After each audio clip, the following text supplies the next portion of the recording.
All right. Well, yeah, you can hear me, right? Yeah. All right, everyone. Welcome to the last day here at the speedrunning stage for PAX East 2022. So we are going to be having two speedruns today. We're going to be having Silent Hill for the Room by AnEternalEnigma right here, and then after that, we're going to be having Shadow of the Colossus by Ruby Heart. And so, you know, without further ado, we're going to be having AnEternalEnigma here. So take it away. Welcome, everybody. Thank you for being here so early, and it is early for me too, so I apologize in advance if anything goes awry, but it shouldn't be too bad. I'm usually asleep right now, but we'll work on it. I'm AnEternalEnigma. I am speedrunning Silent Hill 4 here at PAX East 2022. Thank you very much for having me. It is a lot of fun. Had a lot of fun looking to close it off with a good day here. And helping me on commentary, you are? I'm Beep Salt. Hello. I don't speedrun this game, but I know it quite well. But they know a lot about it. Oh, yes. And we're going to just go back and forth, and we're going to rock and roll and see what we can talk about with it. So, all right. So I've got my mouse and my keyboard here, and I brought it with me from Georgia all the way up here to Massachusetts. And it's in a whole new world just like me, so I think we're ready to go. So let me see. Once we select the difficulty, the timer will begin, and we're going to start that off in 3, 2, 1, go. All right, so this is Silent Hill 4. If you've played the first 3 games and you know nothing about this game, you'll wonder why we're in first person. They've added first-person segments to Silent Hill 4.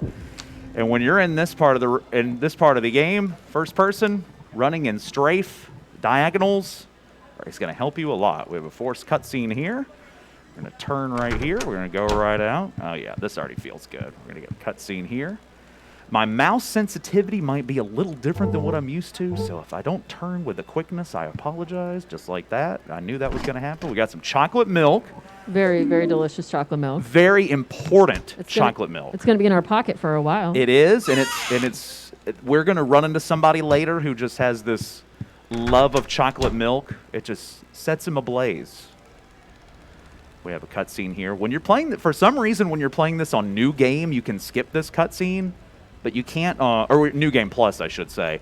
But on New Game, you can't, but it doesn't eat into your timer. It's just... That is something interesting about this game. I think you all play using the in-game timer, so if there's pauses or whatever, that doesn't actually count. RTA means that you're taking the actual real time of the event, but when we do leaderboards for this, it's all based on the in-game timer, which you will see at the end of the game. That is correct. And while we're going through this really fascinating part of the game, just digging a tunnel. Since we're mentioning the timer, this game does something very, very differently than the first 3 games. So when you play Silent Hill 1, 2, and 3, if you watch the cutscenes and you want to sit back and just watch cutscenes, it does not tick your in-game timer down. But in Silent Hill 4, watching the cutscenes absolutely ticks your in-game timer down. There's no rhyme or reason as to why this happens. It just does. And we just work with it. So it is very imperative that you skip cutscenes in this game quickly, because if you don't, you will lose a second here, a second there, and a second everywhere. So sometimes when you see these little transitions, you might see me pause the game slightly. This game does a very inconsistent thing where sometimes the game will fade in while you have the game paused, and that's a PC thing because you don't really have a pause menu here. You can pause the game on consoles, but you don't have that robust menu. And that's another thing right there. With the PC version, the controls and the movement on this, very janky compared to the console version. No idea why, it just is what it is. So to get Henry, our main character, to move with a little bit more style and grace, we have to feather the walk-run button, which gets him to take corners with a little tighter flare. And now we have an unskippable phone call. Where did you go? Hurry! You ever get a phone call like this? Yeah, I If you need a token, there's usually one here. asking for tokens. Sounds like me when I was on the line with my airline trying to get a standby flight. So this game's got RNG in it. We'll talk about it later, but I was at the mercy of RNG on Wednesday and I missed my flight. So that's why I was not able to run this on Thursday afternoon like I was supposed to. So I figured that was a good theme here. So we'll get some lovely randomness later. And again, I would like to thank GDQ for allowing me to run this even though I was unable to meet my original Thursday time. So shout outs to GDQ for being very, very flexible with that unfortunate occurrence with the Atlanta airport and Atlanta traffic. So we're going to go in here. We got our coin from Cynthia. You will notice now in these third-person sections, we'll see a good instance of it right here once we get down, and I'll point it out as soon as I really start doing it. Okay, here we go. Here's the really fun part. So you'll notice I'm doing this with the camera. Sorry if you get motion sickness from that. But Silent Hill 4 has a neat little thing where instead of moving the character, you can move the camera. And moving the camera will steer Henry in a direction. And if you can master this, it will keep you from having to zigzag Henry and slowing him down as he turns. And that is one of the quirks of Silent Hill 4. You see, I turned the camera. I didn't turn Henry going into the subway. And I'm feathering that walk-run button. I'm just kind of like da-da-da-da-da-da. But in some instances like that, you cannot turn the camera, and there's no real rhyme or reason as to what rooms you can and cannot. It's just you either can or cannot. See, I'm trying to turn the camera here. It won't work. So it's just one of those things. Silent Hill 4 is a game that the only way you can define a lot of the things that happen, it's just one of those things. So we're just going to run down here. See, we can do our camera tilt here. It's very, very crucial for making sure Henry does not run into objects or scrape up against walls, which is one of the things that will cost you if you're playing this at a very high level. And as somebody who had the world record on this game virtually a lifetime ago, it feels like, back in 2015, all of the amazing runners that have jumped onto this game, especially since the GOG version of this came out in October 2020, have really, really done a lot of amazing work to this game. Funky Orange and Matt Gale. Funky Orange had the world record for quite a bit. Matt Gale currently holds it at 45:33, a time that I never thought I'd ever see. And as you see what I did right there, Matt Gale does not do that. That's why he has the world record and I don't. So it's just, once you get down to it, there is a lot of randomness, there is a lot of difficulty. Now here's one of our fun parts, the escalator. The enemy movements will be different, they're random every time, but their placements are not. If they swing with the left arm, you really want to watch out. If they swing with the right arm, you're kind of good. If they swing with the left arm, you better watch the speed. If they go moderately fast, they're all right, that's good. Oh, we have a slow poke, but is it a fake? It was a real one, so we can go by. If they just poke their head out like that, you can just go right on by some of the time. This was a great escalator. All right. Awesome. I've seen that escalator be problems for people trying to do no damage runs also. It's very difficult because of the randomness. It is. I'm going to use this word a lot. It's bonkers. But it was very, very nice to me, which bodes horribly for things later. Because if I get good luck there, the game is going to make sure it evens out for me. So... all right, so the theme of this game, we're going to keep going through these portals in the bathroom. You know, we all deal with them. That's normal. That's why the price of housing has gone up. All these portals people are putting in their houses now. So we're going to go this way. I hit the wrong button. Sorry, it's early for me. So we're going to go this way. A lot of camera tilting in here. You see we're going to tilt them around that. We're going to try to keep our lines really concise and tight. Now this one's going to look a little strange because I'm running in a camera tilt here. The reason why I'm doing this is another quirk of the PC version versus the console version, which, by the way, shout outs to Aaron who has the console record on this. He is masterful at this on the PlayStation 2 version. And the console version has really, really good control versus this. And for some reason, Henry will run in straighter lines if you're able to run with a camera tilt. There's so many little things about this PC version. Shout outs to the birds for letting you through there. They were really kind. That's right. I was so excited to talk about the movement that those birds... They said, you know what, you're good. Yep, they said we're good. Let's see if we can get a dog boost here. Not looking like it, but they didn't hurt me either, so we'll take that. Normally, if we can get in front of those dogs once their attack animation is near its end, their attack frames will stop, and you can get them to like roller skate you towards the door. It's pretty funny when you get it to work, but it is kind of difficult. But at that point, they didn't hurt me either, so I'll take that. All right, so we're just kind of running here, running through the forest as we all do at 10 in the morning on a Sunday. We hear the dogs howling. We're going to run into a ghost here. So these ghosts are pretty annoying in casual play also. They're not typical enemies. You can't really kill them. And they damage you just by kind of being near you, which I don't personally know, but I'll ask. Do you route based on those ghosts? Are there times when you take a safety stride, maybe where you need to heal because of them? There is one particular instance where we may run into some trouble with the ghosts. Other than that, you can kind of get around them. Is it the staircase? It's not the staircase. It's in the subway train. Nice. When it's in the second subway train when we go back the second time. So we've got our chocolate milk selected, this very crucial chocolate milk. We have a gentleman here who will not give us what we need to proceed until we give him this chocolate milk, and he is going to stand here for a very, very long time with this chocolate milk that just does not end, and I want to know where to get one of those. He will be there forever, it seems. All right, so we're going to go this way. I did trigger that bird. I went a little too far. If you're able to go, hello. Oh, they know I'm on a stage right now. My goodness. All right, there we go. All right. So if you're actually good, you can go around that tree, and that bird will just stay there. But I was a little too close. Oh, that was good. That was good. That was a little give back there. All right, so we just picked up a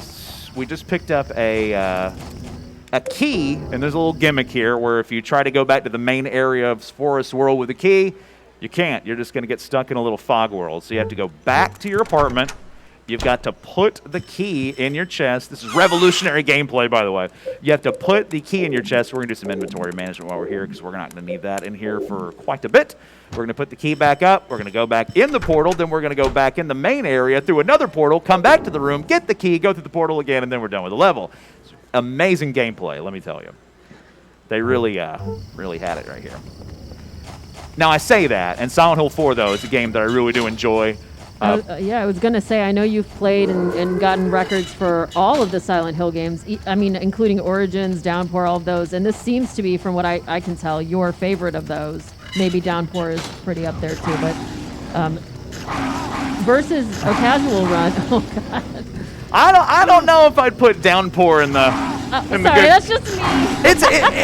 It's an interesting. It's a fun run, and I appreciate the accolades, but I have not had a record on Origins yet. Oh, okay. We're waiting for that then. Downpour, I have though. I Gotcha. used to have the world record on Downpour. Quite a dubious distinction, because it was originally just supposed to be a joke. Because Downpour is just one of those games where it's kind of like, it wasn't really the best quality.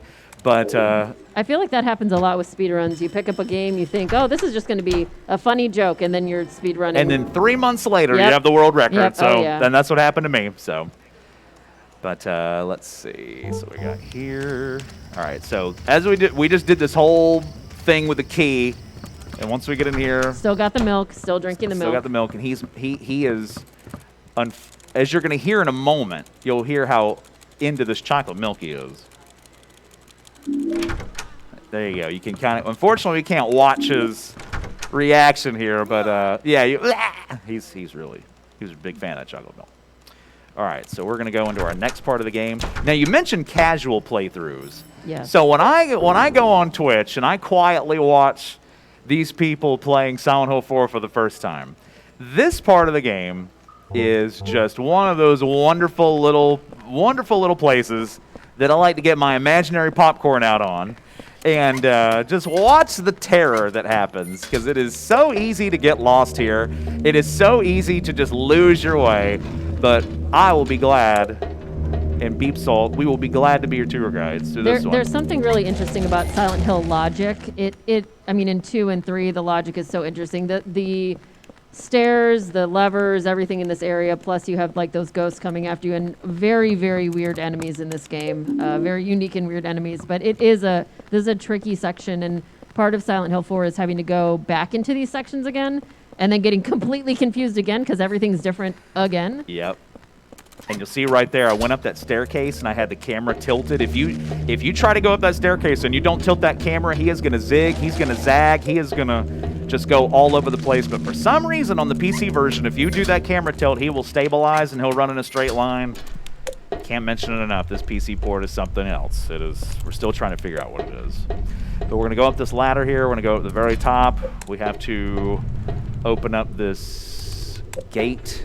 So the funny part is if you play this game casually, or if you just play this game at all on hard mode, it's already difficult enough to know what to do here. Now, it's not on the level of the Shakespearean difficulty of Silent Hill 3, of course, but it is a little vague on what to do, but they do give you some memos that kind of tell you what to do. But if you play this on hard mode, they don't tell you jack about what to do here. So we're gonna take you through here. So we're gonna go through here. We're gonna go through 1, 2, second door on the right. Tribute to James Sunderland. We're gonna go down a bunch of holes here. But unlike James, we're not really falling a whole way down. We're just going level, level, level. And hopefully no enemy pops up and scares me. Oh, there every time. You actually jump scared me, and I've heard you yell at this before, and it still jump scared me. So thank you. I just always. This is why I like horror stuff. I'm easily scared. I just always forget about that enemy. I don't know what it is. All right, so we got some pause buffers right here. These are interesting. Ugh, I missed that one. So what we're trying to do is we're trying to pause the game before it goes into that cutscene. Oh, I can't get it. You have a very, very small window, but when you don't get it, you just try to, you focus on a item in your inventory to kind of stop the timer. Let's see if I can get it here.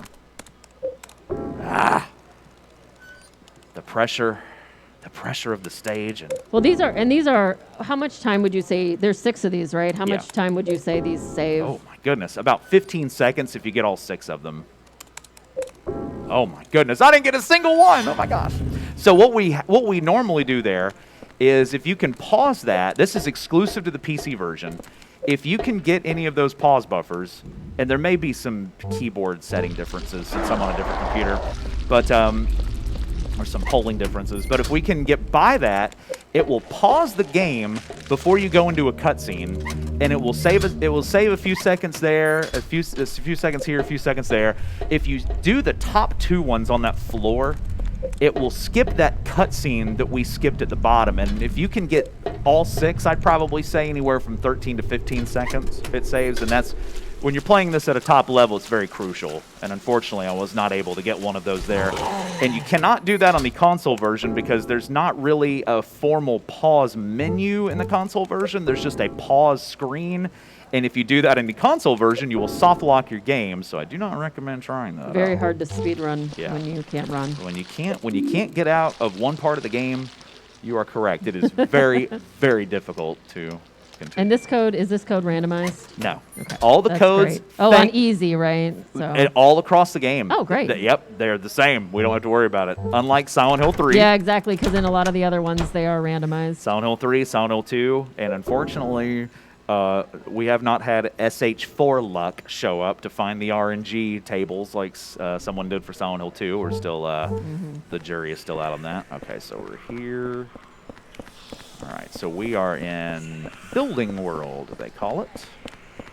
Not really much to write up here. We are introduced to some new enemies. All right. James Sunderland's car may make an appearance here.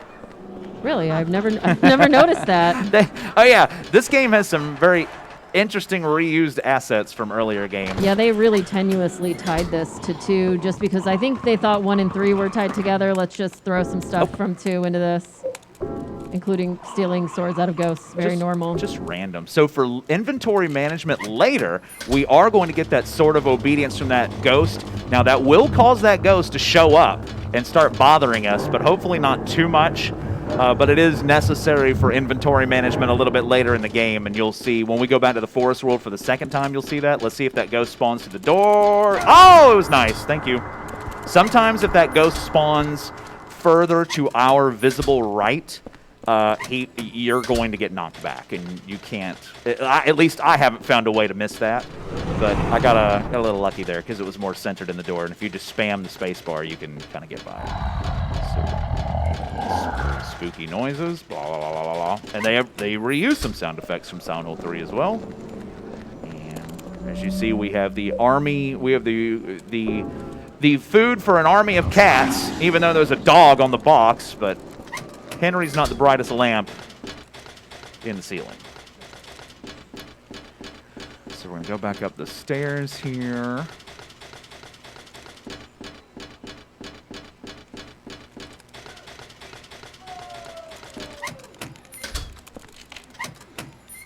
A lot of stairs in this one, in this part of the game. We haven't even hit the peak stairs yet. We have not. Thankfully, that second enemy did not spawn there. Again, we're feathering the run walk button. I have Henry's default state to run so that I don't have to hold down the button to run. He'll just do that. And you can do that in the menu. You can change it to walk run. That is a classic Silent Hill movement setting.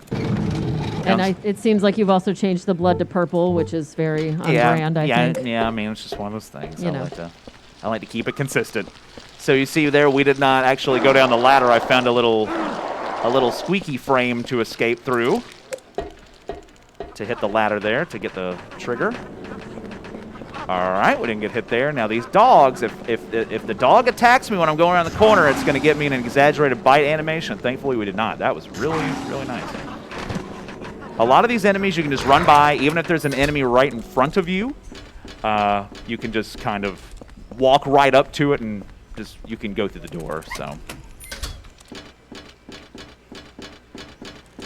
yeah, I was talking about it earlier. I missed my flight on Wednesday.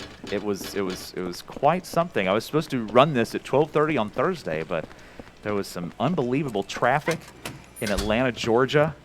And once I got through the 30-minute delay, I got to the airport. There was no parking, and I was having just a little bit of a freak out in my mind. And if you were in the car, you'd probably hear me start screaming. Did it sound like that? Yeah, I did. It felt like it. Now there, I did try to do a glitch. I was not successful at it. You saw me pull up my menu and focus on one of those placards. Oh. Sometimes this happens. Ghosty's coming through the wall, trying to knock me back. So what we try to do there, it's another really tight window. You try to use one of those placards at the same time that cutscene starts, and if you get it just right, you can break Henry out of that cutscene where he just kind of stops and the camera pans up, and you can run Henry through the cutscene and get a little bit of a boost of about 5 seconds. But I was a little bit more focused on comedy, and I apologize, but sometimes you just need to laugh. So, but for those of you who have not been a viewer of my stream, I always try to come up with some kind of joke there. That's one of my staples for the last few years. I've been running this game on Twitch since 2014, and God, it feels like it. I can feel the years building up. But I try to come up with something new, ad-lib something there every time. All right, so we're done here. We're going to go into our final part of the first half of this game before we get to the dreaded hospital. And we'll talk about the hospital when we get there. But we're going to go to Apartment World. And this is, if I'm playing this game casually, this is my favorite part of the game. Unfortunately, we don't really see a whole lot of it in the speed run, but you learn a lot about the tenants of South Ashfield Heights here. And you learn a lot about everybody that lives here and a lot of little side stories. It's a really, really cool part of the game when you're playing it casually. See a little Walter there and disappears, as we all do when someone runs by. It's a little weird. Yep. And then we have Big Walter right here. I didn't want Walter to talk this time, so I didn't trigger him. But he's just sitting on the staircase. Because nobody cares. Nobody cares what Walter Sullivan has to say. Certainly not me. So we're going to go through here. We're going to go with the Superintendent's Key. You're playing this game casually. This key will get you access to every room in South Ashfield Heights. And if you're playing this casual, you will get a whole lot of red papers, and it will give you a lot of story and a lot of lore. For the speed run to continue into the game, you only need one of those red papers. Oh! Evil. Evil dog. All right, right here, you may be wondering, how did I get by those leeches on the floor without triggering them? Well, if you do not have a weapon in your hand, you can hold the ready weapon button, which on the default keyboard state is B. You can hold that down, and if you get near your trigger point, you can walk through the leeches without Henry acknowledging them. It's pretty nice. But you cannot have a weapon in your hand, I don't think. I think if you do have a weapon, he's just going to stop and equip the weapon. So, all right, we'll make Walter talk. All right, we won't hear him. Okay. So the only instance in this game where we do like an animation skip right here, we're going to put the thing here, but we're going to trigger the door. Didn't do it. There must be something different about the keyboard polling here, because I have it hooked up to a different computer. Whoop, see? There we go. So what we were going to do there is if I did it fast enough, or if it registered fast enough, I would put the paper through the door, and I would try to interact with the door again, and he would skip his little slow pop-up animation. And it saves about a second or so. So we're going to get this piece of red paper here, and this is going to make a key magically spawn next to our bed. The only room that you cannot open with the superintendent's key is room 303, which is what we need to get out of here. But that key that just spawned next to the bed is what's going to help us get out of here. And thus, and then will arrive one of the most hallmark moments of this run, the hospital. Eileen knows the hospital's coming. She knows. She knows that scream. We all hear it in our heads when the random number generation hospital is on the way. Yeah, there's a lot of doors, and they don't care about you. And they don't care about how fast you want to go, and they don't care about what you need. And the wheelchairs that try to run Yep. you over, they don't care either. They don't care. You're not carrying. So all the placards we've been collecting for the last, I don't know, 20 minutes are all set now. Yep, and we now have a new portal in our laundry room. We've gone from the bathroom to the laundry room, which is a good progression, I think, for portals in your house. So we're going to go through here, sidestep the birds. The birds are lava. Don't touch them. Skip this cutscene. So we're going to come up to a room up here. 22 rooms, 11 rooms on each side. It is random every time. Nobody has figured out anything about how to determine what is in these doors, and it is completely random. We're looking for a key and a locked door. L1. Nope. So I'm pausing the game here because it will kind of sort of, oh my goodness. It's an R1. This is amazing. That is absolutely applause worthy. That is stunning. You always want to get the key first because now you don't have to go in these doors anymore, but you have to watch out for these stupid wheelchairs. They will wreck you. Wow. Got some good RNG. But we have to see where Eileen is now. Eileen is in one of these doors, but thankfully, because we got the key so early, we don't have to go in the doors anymore. We can just go up and use the key on the doors. But she is not anywhere near the key. Do you know off the top of your head how the world record had the RNG they had? Was it really good? I think Matt had, I think it was L3 R5. So it wasn't perfect, but it was pretty good. Cool. So I got R1 there, but Eileen was all the way down in R10. So that's a little bit of a bummer, but that's okay. But now we have a friend. Yes, we do. That's not a bummer. That's great. Well, you know, normally friends are good, but on a speed run, oh, that was a good little formation the enemies did there, but they still hit Eileen. So now, this run has changed significantly because we have somebody we have to escort the entire way through the rest of this game. Eileen Galvin. And you will soon come to find it is a little bit of a pain. And you might notice that I don't run particularly fast anymore because we have to keep Eileen close, because if we don't keep Eileen close, she gets all possessed and angry, and it's just not a good time for anybody. So we're going to go back to the room. She cannot come back to the room at all. The air in here is going to get heavy, blah, blah, blah, blah. All right, so we get the key here. Tiny envelope. We're going to go back. Eileen in the cutscene, Eileen's going to be like, I didn't see any portal. And Henry's just going to be like, because that's about all he says in this game. That's just normal for a Silent Hill protagonist. Yep, especially this one. All he says is, and what the hell about 30,000 times. I mean, if you were in this experience, I feel like I would do the same. I can't blame him. I always like to say, if, people do drinking games. If you want to play one with Silent Hill 4, play it casually. If you want to play it, every time Henry says what the hell, just take one. Even if it's chocolate milk, take a shot of chocolate milk and tribute to Jasper. So these enemies hitting me, not necessarily a horrible thing because it keeps Eileen kind of close. I keep Henry running down the middle path. It just seems to be the most consistent thing for me.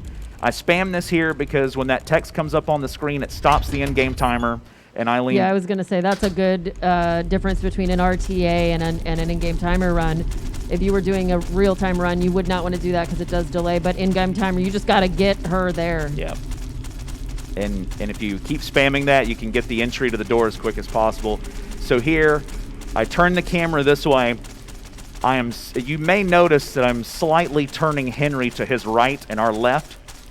The reason I'm doing that is because if I run too fast, Eileen is going to slightly mimic Henry's movements and is going to move and is going to lose track, and she's going to hit that barrier, and then she's going to do the Texas two-step and just stop, take 2 steps to the right, and then go back around, and it's such a time loss. So it's a lot better to just once every few seconds. Oh, let me listen to this. Hold on.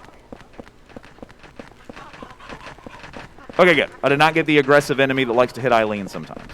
It's kind of rare, but it happens. I will need to listen to this too to make sure Eileen is with me. She should be.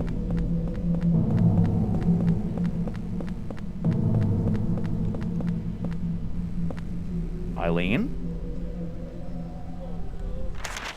Come on. Okay, I hear now. She may have been there. Maybe my audio was a little different. Okay, so we're going to do our leech skip there again. That's only the 2 times in the game we do that. We're going to go back to the room again. There's a lot of room returning in Subway 2. So right now we're going to get another thing from the door. Another key, a toy key.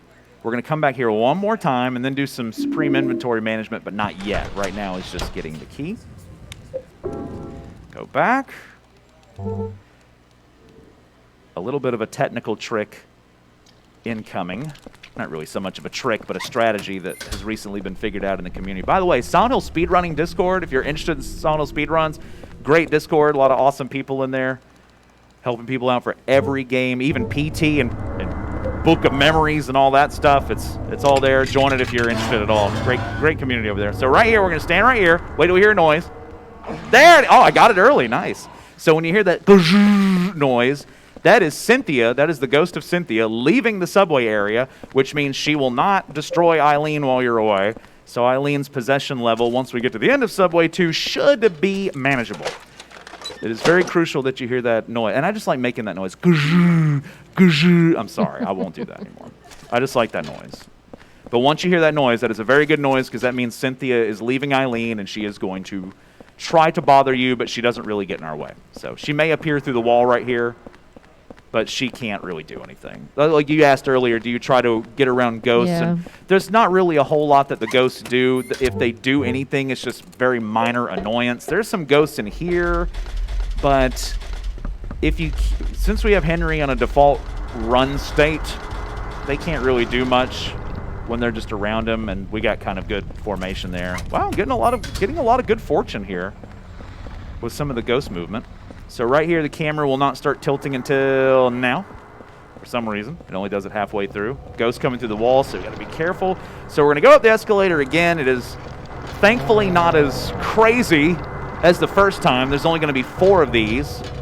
And like I said, I forgot this. On both subway entries right here, that first one, no matter what, will never hit you as long as you walk or run full speed by it. It doesn't matter what the attack is. It doesn't matter what it does. As long as you run full speed past that first one, it will never hit you. Uh-oh. We got a multi-hit. All right, that was 3. All right. Oh, see, that was a fake freebie. That one tried to get me. But I'm too crafty for you this time. Usually it does get me. So you notice we do not attack any of those enemies. We don't shoot them. We don't melee them. We just leave them alone. We're going to run back down that way without a camera shift, so that's going to be very fun, I'm sure.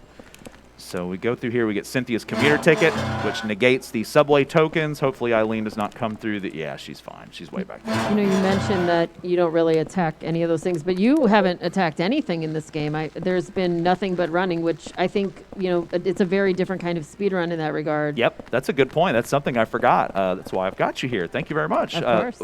I do not have a weapon in my hand. Yeah, I noticed. I'm over halfway in. Oh, I haven't done that yet? Uh-oh. Wait a minute. Was I supposed to go? Uh-oh. Did I just have a brain melt? I think I had a brain melt. Did I not wash the coin? Oh, that's right. I got to go down here. I think. Let me go do it. I think I had a brain melt. Yeah, I did. I was supposed to go through here and wash the coin. That's all right. I told you. It's early. Forgive me. I knew I was going to do one thing. So we were supposed to come through here. Not much of a detour. Come through here. Forgot to do our inventory management. I knew there was one thing I was forgetting to do. All right, so we'll go through here just a little bit. In fact, some people actually used to do it this way back in the old day. This used to be the route, so maybe that was a little bit of the old mentality coming through. We're going to put that up. We're going to put the keys up. We are going to keep the or actually, we're going to put everything up here because we need our inventory clear for Forest World 2. So we're going to go. We're going to wash this in the sink. Sometimes, depending on your camera placement, you can get it washed really far away, but I didn't have the camera tilted up enough. All right, so let's go back. Okay, so we should be good now. Some people used to do it this way. They used to wait to get down here to wash the coin. So we'll go back. We'll go back the other way. So it is very crucial for Forest World 2 that our inventory be completely clear. If we can. All right, so what we're going to do here is we're going to trade this coin for a key.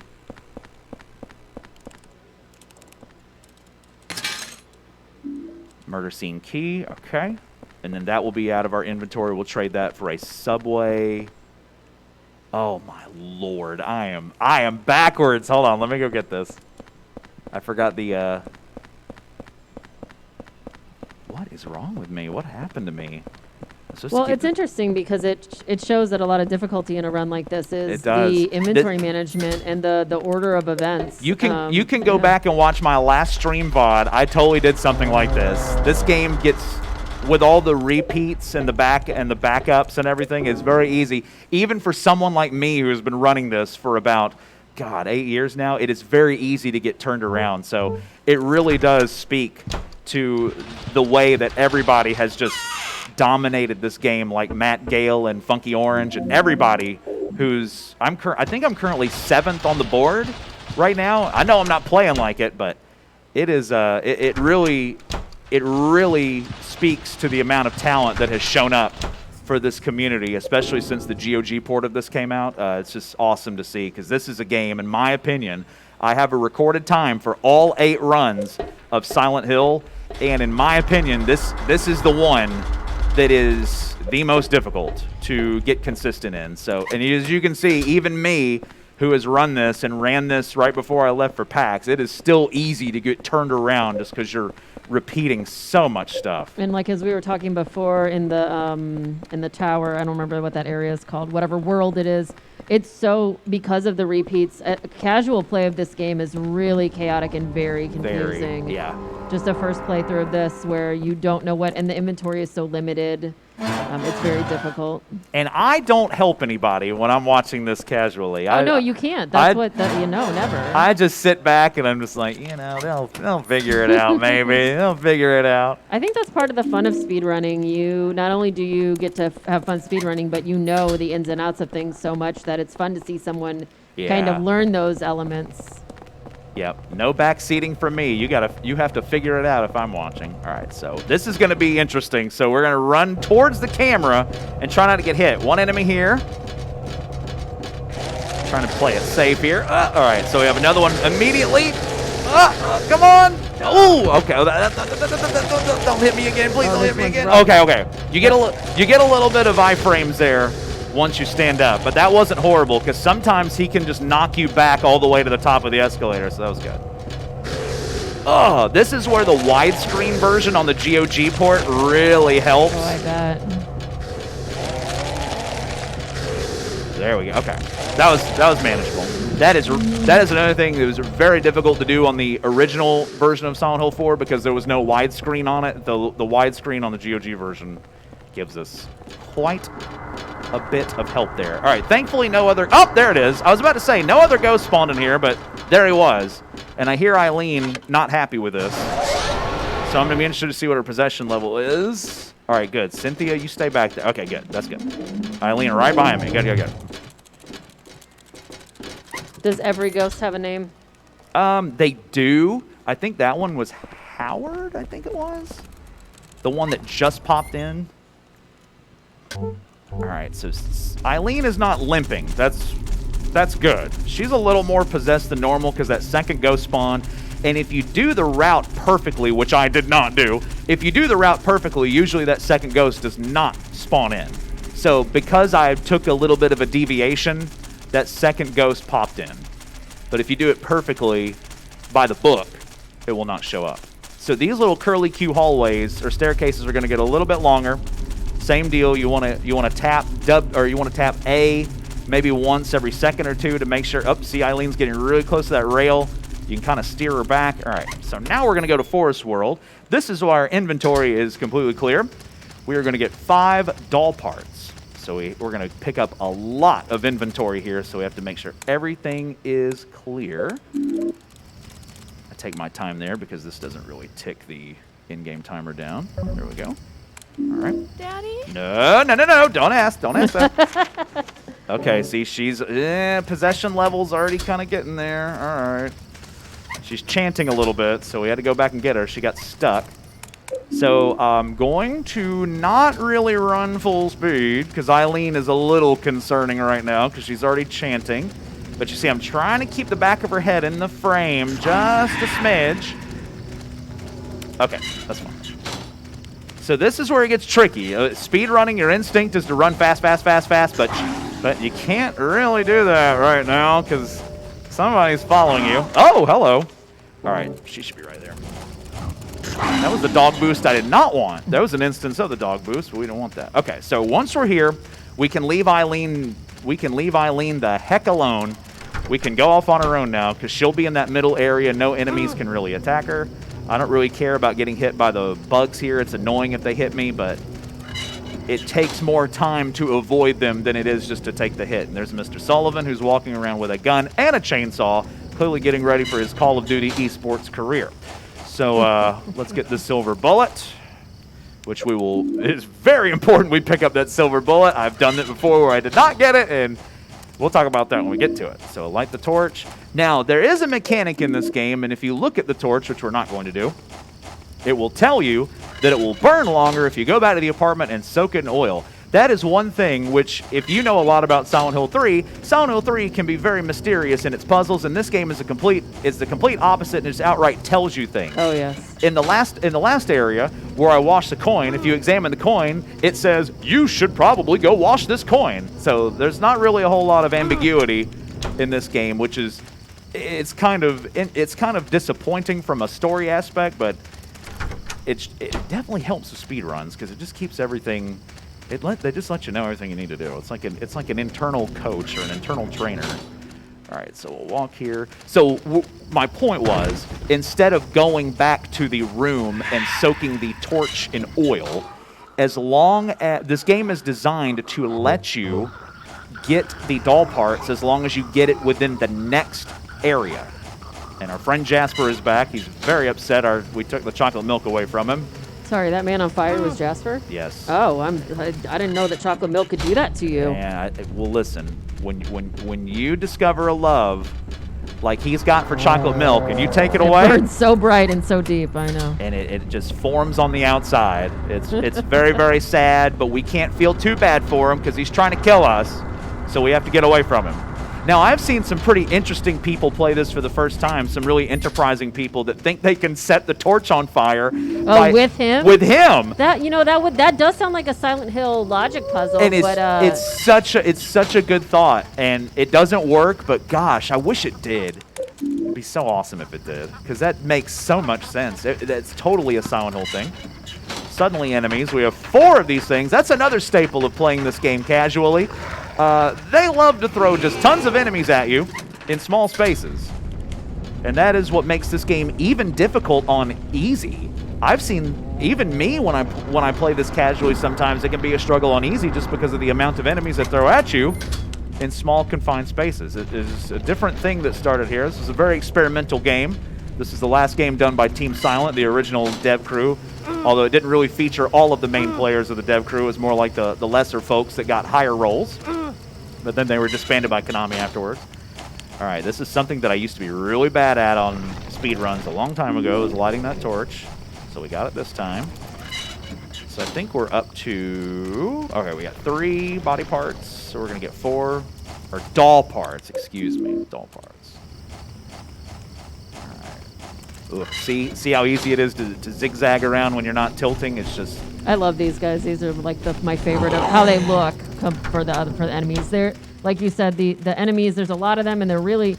In Silent Hill 2 and 3, and I think even 1, they talk about kind of how your psyche creates these enemies, and I don't know what was going on with this dude, because some of these giant hulking things are real weird. Well, I am a bit of a nerd with Silent Hill lore. Good. Give it to me. So people often ask me what's my favorite enemy in the game, and while Silent Hill 4 is not my favorite game in the series, that enemy, which is officially called the Twin Victims, is probably my favorite enemy in the game because of what it represents. The bad guy in this game, Mr. Walter Sullivan, did some bad things to a lot of people, and in Silent Hill 2, it's mentioned that he showed some aggression, we'll say, towards 2 children as part of his ritual, his sacrifice ritual, the 21 sacraments, and the Twin Victims represent those 2 children.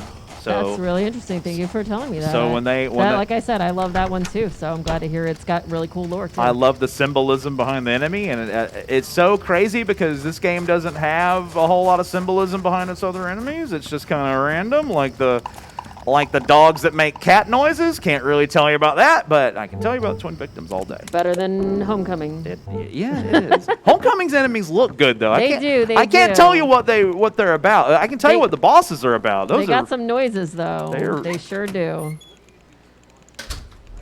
All right, so we've got that there. We've escaped Forest. Eileen is still looking good. She's not limping. If you're starting to speedrun this and you want to get an idea of how Eileen is, watch her if she's running or limping. If she's limping, you might be in trouble. But just stick with it.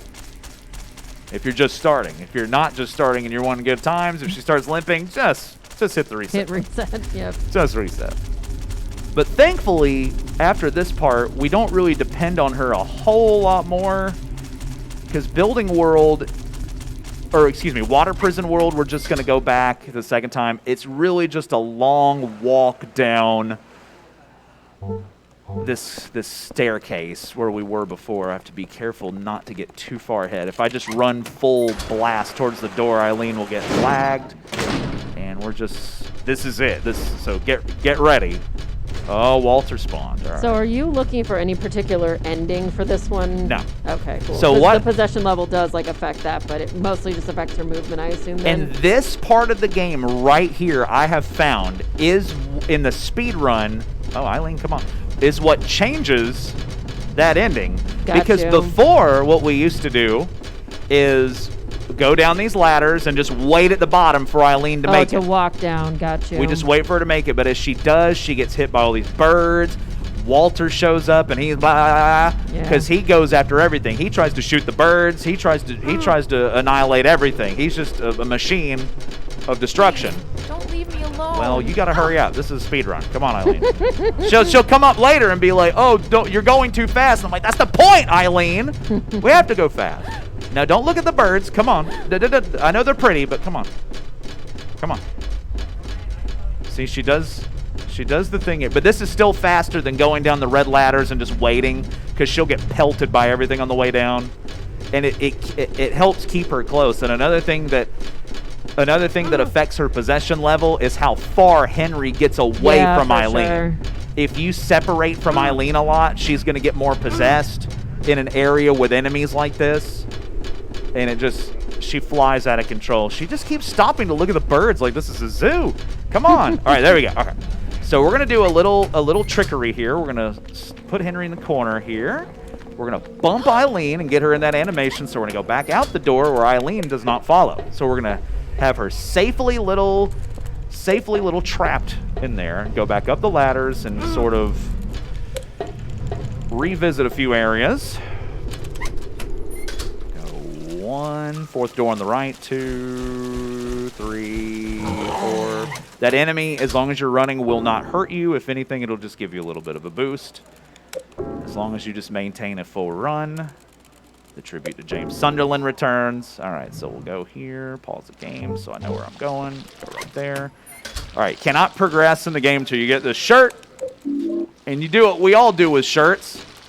We go back to our apartment and put it in our bloody bathtub. So that is, that's what I do. That's what I did to prepare for this event. So that's what we're going to do. I'm going to play it really safe here and get some health drinks because if any of you watched one of Dice's speed runs from the crypt where I was on doing Silent Hill 4, you saw that something bad happened at this point of the game where we go down a certain staircase. Let me focus on that. So I'm just going to be safe. Yeah, I think this is a pretty dangerous spot just in general. It is. I got destroyed at this one part.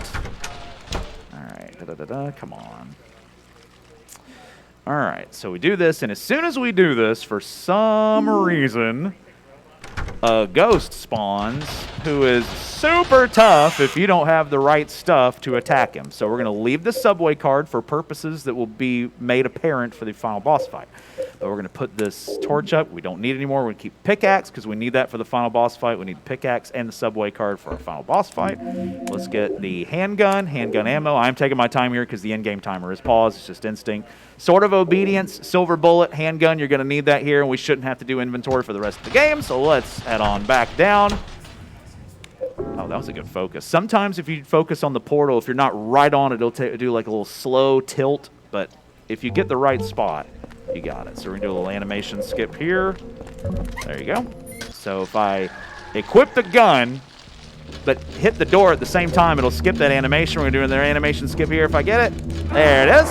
So I hit that enemy at the same time that I equip the silver bullet, so you don't have to sit there and watch him put the bullet in. All right, here we go. Silver bullet, he's chanting. We put him down. He starts to scream.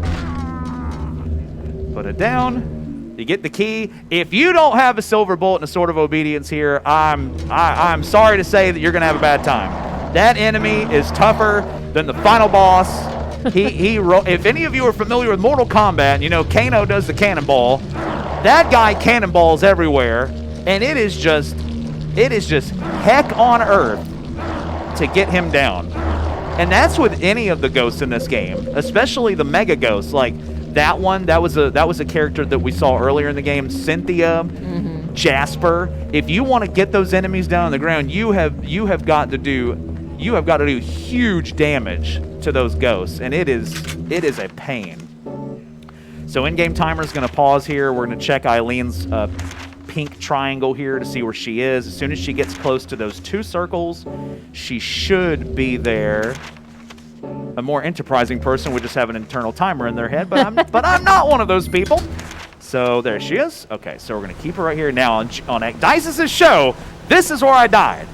It's just, you know those twin victims you like so much? Oh, there's gonna be 6 of them. You know, that's 8. That's 12. Is that 12 faces? 12 total? Yes. Okay. 12 total faces, 6 total enemies. Come in here. And I think I was like, oh yeah, this is a great run. I'm not gonna get the health drink, and that was a big mistake. No, I see them. That's a lot of friends. Yes. I'm gonna turn right here, and I'm gonna stick to the wall to see if they stay on me and not Eileen. Because if they get on Eileen, we're in trouble. There we go. Perfect. Reminder too, this is on easy and there's 6 of them. Yes. That's a lot. Great work. I did not die there. All right. the haunting of GDQ hotfix is out of here. We have exercised it. All right. So Eileen's looking pretty good. She's running. And thank you, by the way. Thank you. And Eileen's going pretty well. Oh, this is nice. If I hadn't have gotten turned around in Subway 2 with, no, we know his name. Come on, we know his name. She just wanted us to know the main character's name. That's all. She's a host like me. I'm usually hosting things and saying names. She wanted to be like that.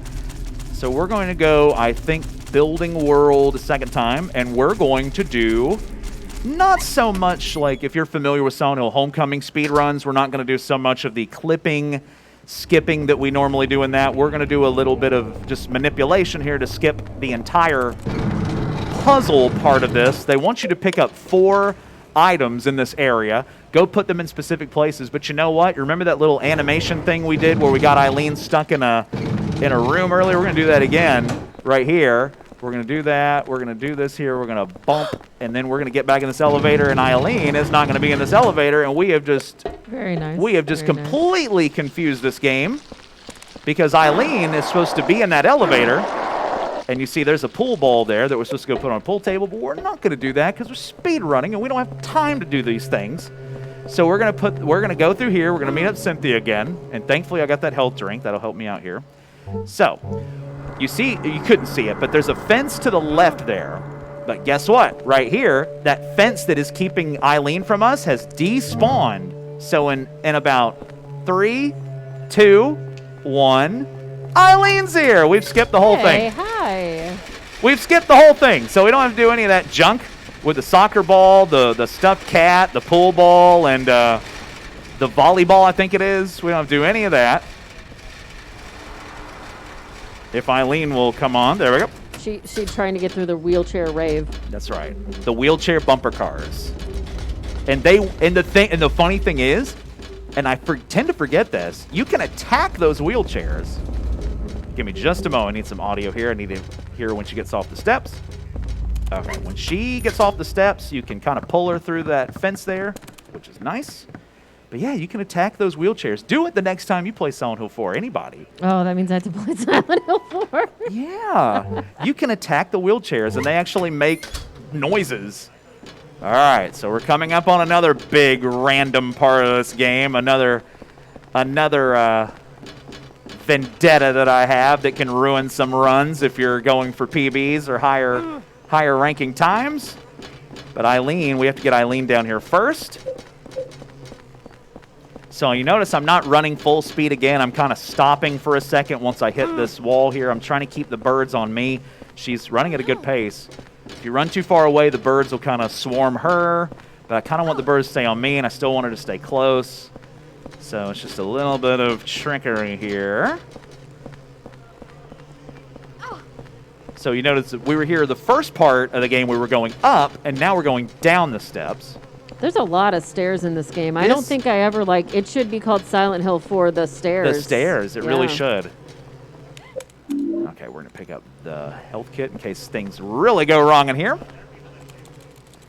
All right, so in this room, do you remember Whack-A-Mole at the State Fair? Oh, yeah. That's what this room is. It's one truth. The one truth. It's Silent Hill Whack-A-Mole. You have to find the one. If Eileen will hurry up. Eileen, you want to... There you go. Okay. You have to find the one that causes damage for every one of them. And we have a way where we can shoot 2 at once. More enterprising people can hit 4 at once. Oh my God, that's perfect! Yeah. Oh my goodness! Oh, this is what I deserve for missing my flight on Wednesday. Thank you very much, Silent Hill RNG gods. Thank you. That is perfect. My goodness. I love it. Eileen, come on. I know you're celebrating, but come on. All right, there we go. Oh, my.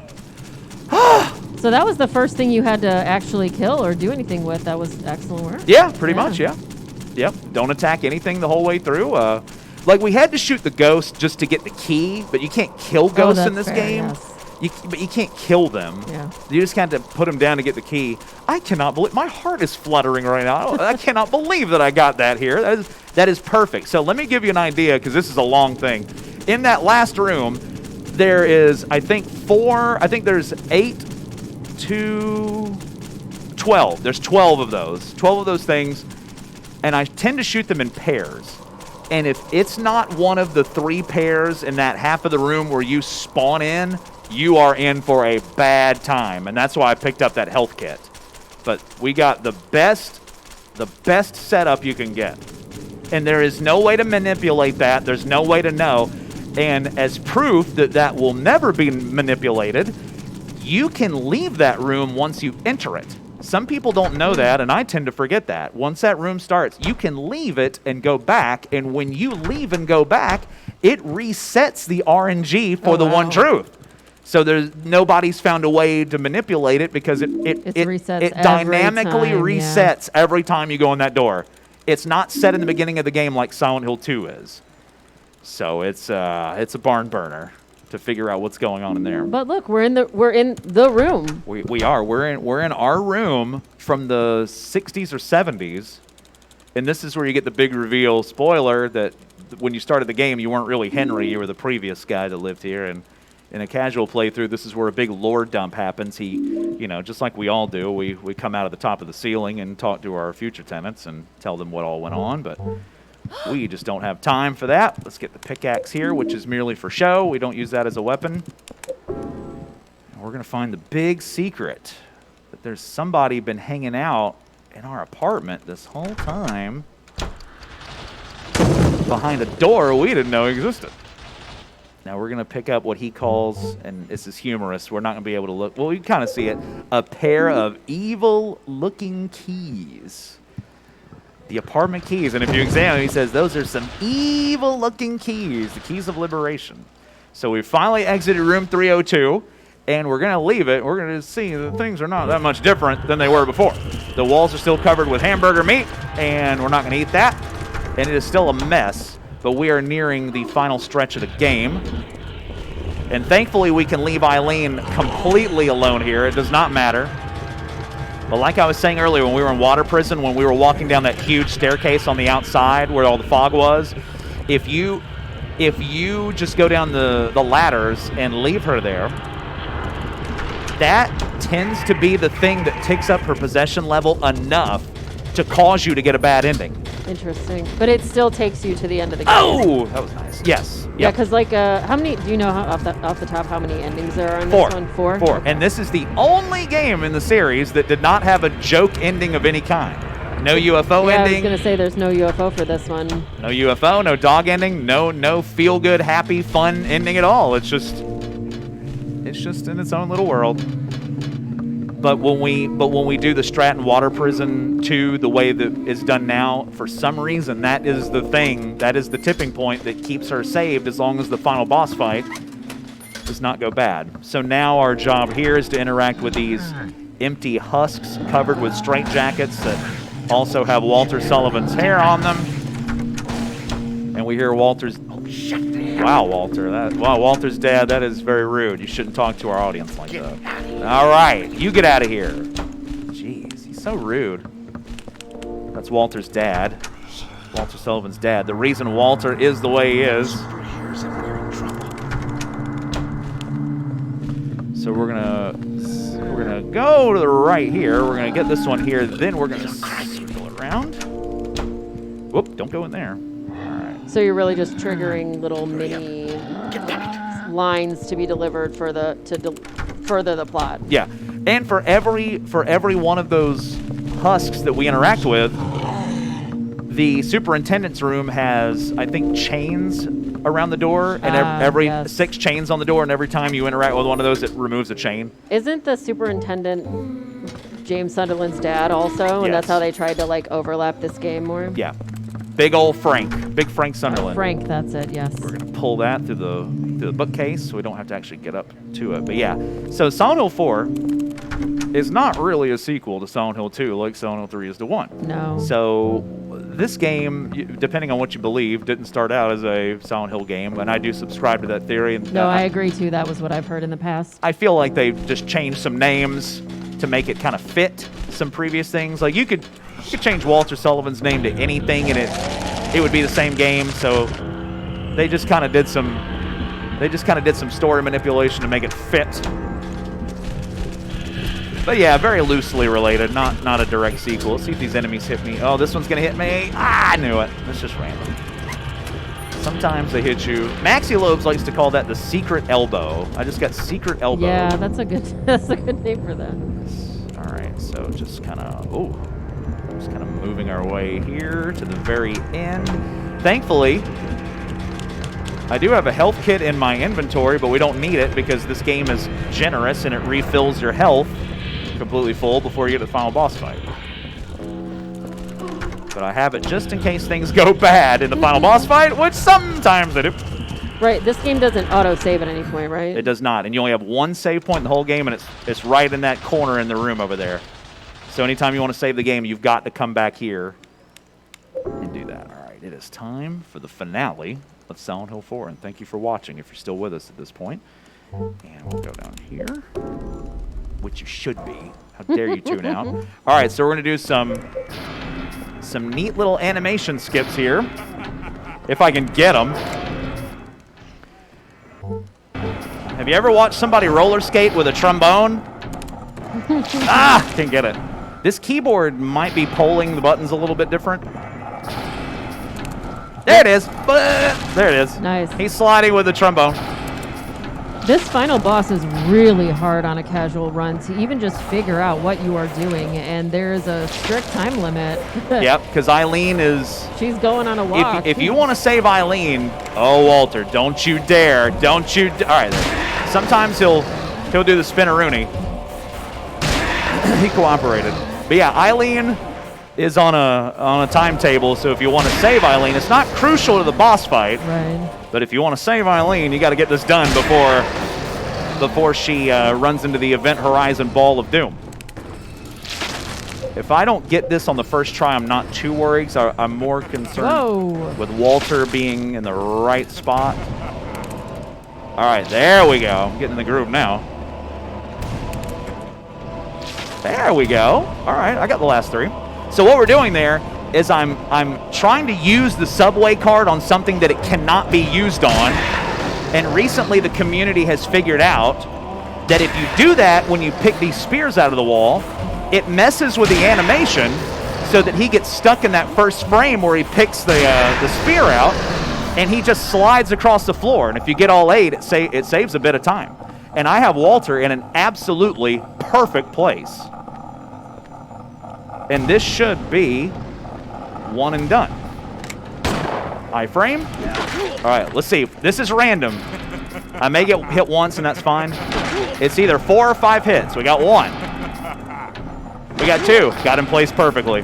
This makes up for the subway 2. 3. All right, did we get the 4? All right, let's see. Did we get it?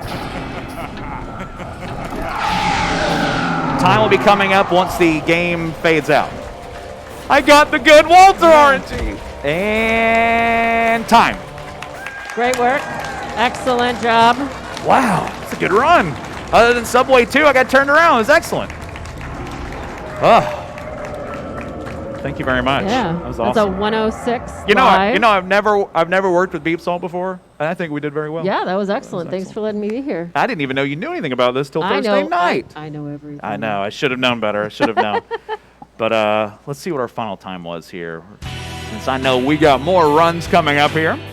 So let's see what our final time was with that Subway 2 turnaround. 51. That was a really great run. 59, yep. Even with how turned around. Yeah, you had to go back twice there. With how awfully turned around again on Subway 2. That's great. 51, 59 is awesome. But thank you, everybody. I appreciate thanks, it. everyone. Good to have you all here. Thank you for watching. Thank you, GDQ, for having me. This is the first run I've done on a stage since AGDQ 2017. Love it every time. You usually hear me as a host on GDQ. And keep supporting GDQ. Wonderful. They're great. I love being here. Thank you all again very much. And get ready for the next run.